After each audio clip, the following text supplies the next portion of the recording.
Sweden is, as you all know, a new member of NATO, and NATO itself is undergoing a transformative process. What will be needed to secure Northern Europe going forward? I'm happy to welcome General Christopher Cavoli, Supreme Allied Commander, Europe. Welcome.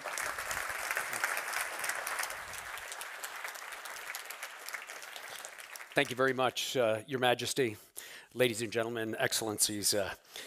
Boy, a lot has changed since the last time I was at this conference. Those things are three.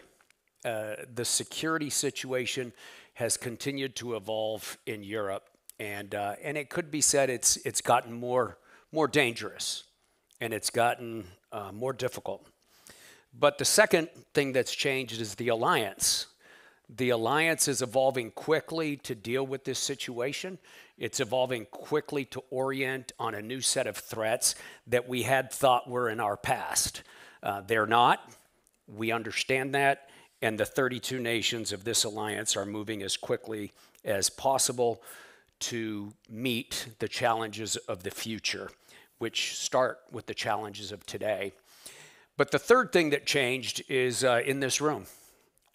Sweden has joined the North Atlantic Treaty Organization. A very, very welcome move. It was a long process that I'm sure we all remember very well. But at the end of that long process, now we find that Sweden is the proverbial dog that has caught the bus that it was chasing. And with the bus at our teeth, what do we do now? I've been running into many questions about how are we doing? My Swedish colleagues, your leaders, your civilian leaders, people who are involved in the security sphere ask me, how is Sweden doing? And the answer's short. Sweden is doing great. Sweden is doing great. Some of the things you're doing, the Deputy Secretary General laid out a few minutes ago. The Forward Land Forces commitment of a battalion in Latvia. The volunteering to be the framework nation for a brand new Forward Land Force in Finland. Increased participation in air policing. Very rapid commitment of maritime vessels to the operation in the Baltic that we're just beginning for critical national infrastructure security, and contributing officers to JFC Norfolk in order to bring that command up to the level necessary for us to rearrange the boundaries inside the alliance. So Sweden is doing great, but there's a reason I think Swedish leaders ask me that question. I think there's a reason, because having caught the bus, we now understand that membership in the alliance is not a destination. It's a process. It's a journey. It's a continuing commitment, first of all. It's a continuing a commitment to the alliance, not only to yourself. So the Minister of Civil Defense earlier talked about within Sweden citizenship, that the days of individualism are past. Nationally, you could make an analogous statement. The principal article in the North Atlantic Treaty Organization is Article 5, as you know. It is the commitment of each nation to come to the defense of the other nations. So this is not about regionalization. This is not only about accepting help. This is about participating in a larger venture, a venture that benefits each of the members more than they could accomplish on their own, but nevertheless requires a view across one's own borders. It requires continuing investment, and we've heard some about that today already. It requires continuing investment in human capital, in political capital, and in financial capital. We have a lot of work to do in that regard inside the alliance. We applaud Sweden's expenditures. well over 2%, 2.4 going to 2.6. But as we look into the future, as we look at the NATO defense planning process, we have specific capabilities targets that we're putting into place now. And those are going to require more than 2%. They're going to require more than 2.6%. They're going to require it all across the alliance. And I think we all are coming to grips with that. It's a continuing process to be a member of the alliance. The third continuity is it's a continuing search for consensus. Being a member of the alliance, being an ally, means continually searching for commonalities with the other members of the alliance. There are 31 other members of this alliance. Getting to consensus is hard work. It can be very frustrating, but once it's achieved, it is rock solid. Once we go through the work of achieving consensus with 31 other sovereign nations on a given topic, nothing can stop us. So, your bus that you've caught is a great bus, and it's an important bus right now. It's critical. We see in the war in Ukraine what adversaries we face in this world. The Russian threat is real, and it is not only the sort of large-scale war that we see tragically unfolding, criminally unfolding inside the borders of Ukraine, but it includes the sort of hybrid activity that has been described so eloquently by many speakers before me in this conference. That, let's call it what it is, that hybrid activity is a concerted destabilization campaign waged by the Russian Federation against the member states of NATO to keep us off balance and unprepared for the moves they may take. It is critical for us to work against it. This threat, this Russian threat, is a systemic threat. It is a threat that emanates from the very system that the leaders of the Russian Federation have erected, and it is directed at our system, at our collective system. So that systemic threat has to be met with systemic responses, and those come from the North Atlantic Treaty Organization. It's a long-term problem. As the Minister of Foreign Affairs said yesterday, it's a generational problem, but we are up to it. When we describe this future, it could sound daunting and intimidating alone. But if we're together, it's a bright future. This great country has made its choice.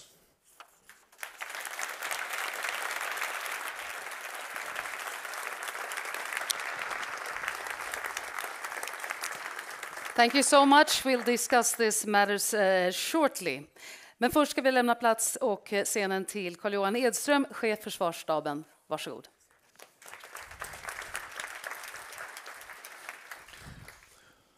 First of all, General Cavoli, thank you for the words, and I have shared my remarks with you in enhance of this discussion, so I plan to address the audience in Swedish, but I promise you the discussions afterwards will be held in English, not in Swedish.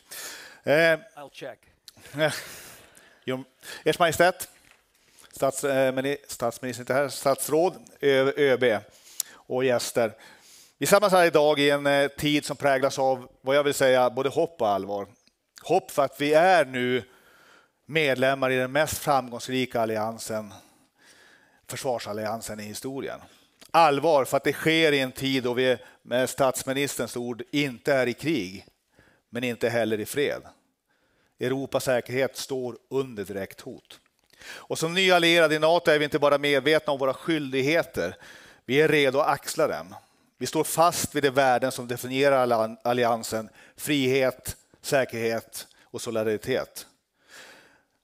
Men Sveriges roll är större än så. Vi är inte allierade enbart för att anpassa oss, utan för att bidra, utveckla och stärka NATOs förmåga att möta framtidens utmaningar. Ett starkt nationellt försvar är inte bara en svensk angelägenhet. Det är en vital del av det kollektiva försvaret. Och Norden och Östersjöområdet är av avgörande betydelse för Europas säkerhet. Det här är inte bara en geografisk realitet, det är en strategisk sanning för alla oss. Här i vår region möts det arktiska klimatet uppe i norr med de globala flödena i Östersjön. Och Östersjön är inte bara ett hav, det är en pulsåder för Europas säkerhet och välstånd. Flöden av människor, varor, energi, information rör sig genom detta område, såväl i fred, kris som i konflikt. Och det här är en verklighet som kräver ständig vaksamhet från oss och från alliansen. Sveriges geografiska läge gör oss till en nyckelaktör för NATOs nordöstra flank. Som transitland har vi här en helt avgörande roll i att stärka logistiken, säkerställa trupptransporter, baseringar och garantera den fortsatta konflikt- och energiförsörjningen även i höga konfliktnivåer. Och som jag sagt tidigare, försvaret av Sverige börjar inte längre vid våra gränser. Det sträcker sig bortom dem. Det börjar vid NATOs yttre gränser och omfattar ett 360-graders perspektiv över hela det nordatlantiska området. Sverige bidrar här med spetskompetens i alla domäner redan nu. I linje med NATOs också multidomänstrategi. Vi har en växande armé som är expert på att verka i den subarktiska miljön med ett värnpliktssystem som skapar både volym och uthållighet. Våra marina förmågor är, skulle jag vilja säga, världsledande i Östersjöområdets operationsmiljö. Från Visbykorvetter till avancerade ubåtar till våra amfibieförband som kan agera flexibelt i kust- och inlandsmiljö. Vårt flygvapen är Nordens största och mest kapabla och utgör redan nu en stark komponent i NATOs integrerade luftförsvar. Inom rymddomänen, som ÖB sa, utvecklar vi nationell uppskjutningsförmåga och egen satellitbaserad underrättelse och övervakning. Och i cyberdomänen stärker vi alliansens motståndskraft mot hybrida hot. En allt mer avgörande faktor i moderna konflikter. Men en central del i vårt långsiktiga bidrag är vår planerade förmågetillväxt. Att leverera enligt försvarsbeslutet är inte bara avgörande för Sveriges säkerhet, det är avgörande för NATOs trovärdighet. Och för att möta dessa krav måste vi forcerat driva på vår digitalisering, undanröja hinder för tillväxt och våga tänka nytt på alla områden. Det kräver mod, innovation och handlingskraft. Jag skulle säga att Försvarsmakten är redo för att visa detta ledarskap. Innovation är en del av Sveriges identitet. Vi har gång på gång visat hur teknologisk spetskompetens kombinerat med en stark försvarsindustri och ett robust totalförsvar skapar hållbara lösningar. Men innovation är mer än teknik. Det handlar om att förmågan att samarbeta och leda i komplexa och snabbt förändliga miljöer. Sverige är redo att vara en drivande kraft inom NATOs utveckling mot hybrida hot och mot genomförande av multidomänoperationer. Och med multidomänoperationer menar jag då det är vårt sätt att möta dagens och framtidens säkerhetsutmaningar. Det handlar om att samordna insatser över land, luft, hav, rymd och cyberdomänen. Samtidigt som vi integrerar civila resurser och maktmedel och nyttjar modern teknik som AI och molnlösningar. Genom att tänka helhet istället för att arbeta isolerat inom varje domän skapar vi samlade och träffsäkra effekter där det behövs och när det behövs. På så sätt kan vi inte bara hantera utan också ligga steget före i en operationsmiljö som blir allt mer komplex och oförutsägbar. Så genom att kombinera civila och militära resurser och engagera våra partners stärker vi alliansens förmåga att agera snabbt och beslutsamt. Avslutningsvis, som vi har sett i Ukraina handlar dagens konflikter om att tänka nytt. anpassa sig och agera med kraft. Försvarsmakten är redo att omsätta dessa lärdomar inom NATO. Framtidens säkerhet kräver gemensamma insatser och Försvarsmakten är här för att vara en del av lösningen. Att stärka NATOs förmåga och säkra Europas framtid för kommande generationer. Tack så mycket.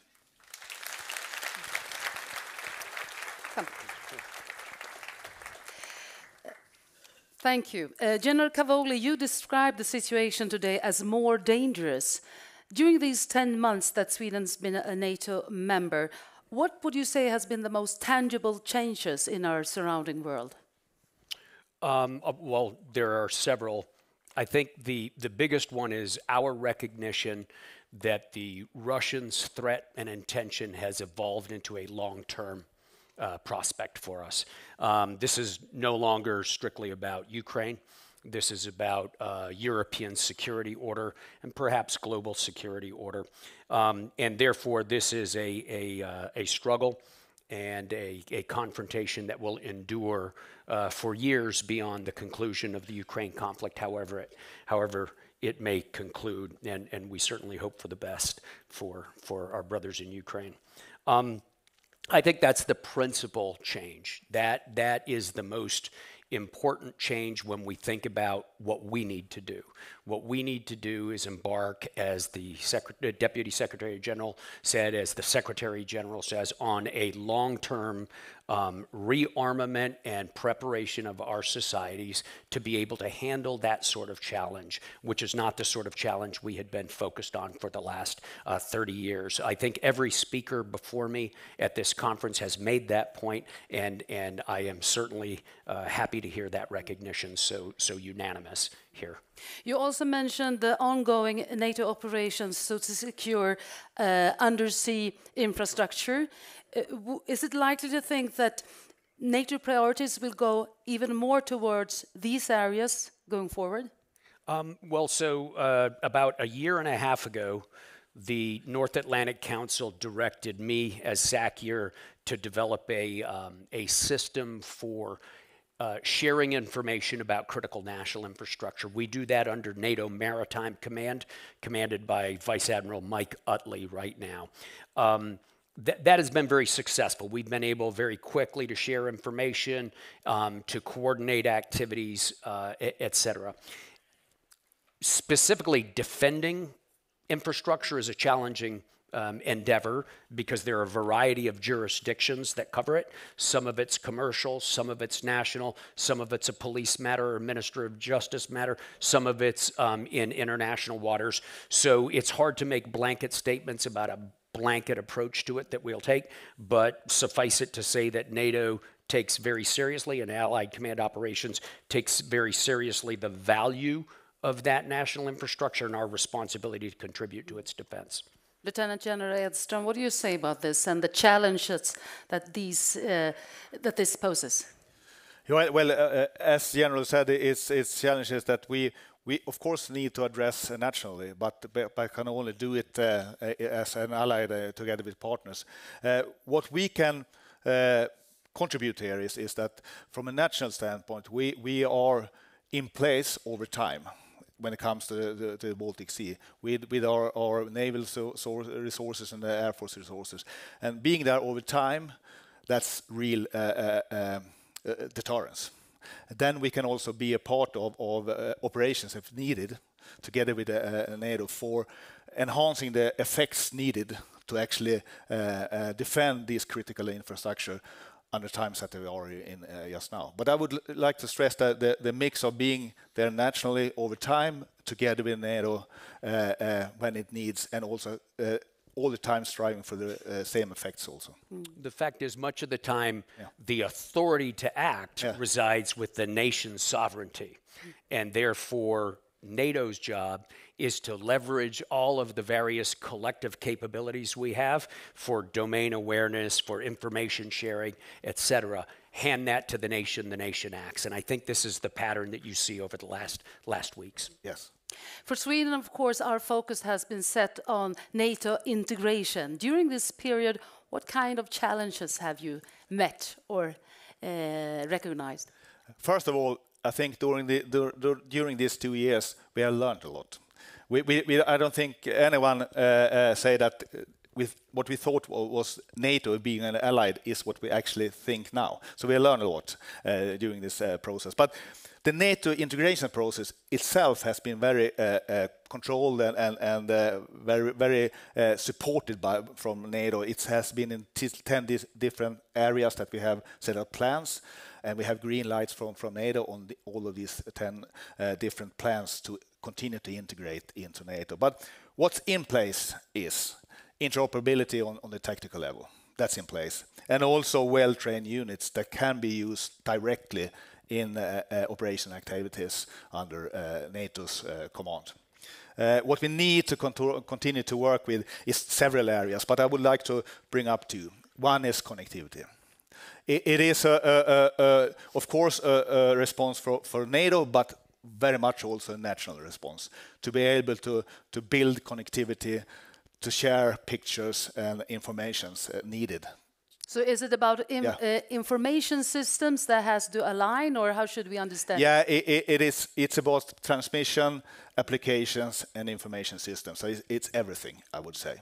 And it's not specific to Sweden. This is a challenge across the alliance, I should point out. And the second would be resourcing NATO command and control command structure with officers and so personnel. Personnel. We need to prioritize the stand-up of Joint Forces Command Norfolk, for one example, and to also to be present in the NATO command structure. But of course, it means that we have to prioritize at home also doing that. General Cavoli, you mentioned the frustration about reaching a consensus within NATO. It's growing. So how much does this slow NATO down to find consensus in all the different decisions needed? Well, you know, on the big decisions, it's almost paradoxical in my observation. On the big decisions, the allies tend to move quite quickly. At the beginning of the conflict in Ukraine, we had an older planning construct called the graduated response plans. It became evident that in order to be able to react quickly, we needed to activate those plans. That happened very quickly. And that's a very big deal. That was a big decision, but it happened quickly. On some of the more minor issues, it takes longer sometimes. So the frustration is still there. I hope Sweden is not slowing you down. Frustration's a big word. Okay. I know it was my word, but maybe I should give it to somebody else. Okay, you can. Pass it on. Going forward, General Cavoli, in what way can Sweden best contribute to the common security to all the allies? Well, just really, and I don't mean this as a platitude, continue to do the sorts of things that the Swedish armed forces and the Swedish government are doing. Very constructive approach to problem solving, very constructive approach to practical military capability. I'm the operational commander for NATO, and I require capacity and capability, and that is exactly what Sweden is on the road to produce. So more of the same. And on the other hand, what is the most important thing that the Swedish armed forces has learned from the NATO membership, would you say? I would say several things, but the most important thing is that to realize that to be as strong as possible collectively, you have to contribute, and you can't be shy. You need to say your put your voice heard. Learn to speak out. Learn to speak out. And for us, it has been a lot of also about, and we have really have had a very good discussion about this also. But to try to describe the operational environment over the Baltic seas and Finland and Sweden, to be able to integrate that operational environment into the NATO planning. For collective defense. That has been one of the most important parts on the first steps here. When it comes forward for us, I go back to that. The most important thing for us now is to resource the plans with units and military capabilities. Both of you, thank you so much for joining us here today. Thank you.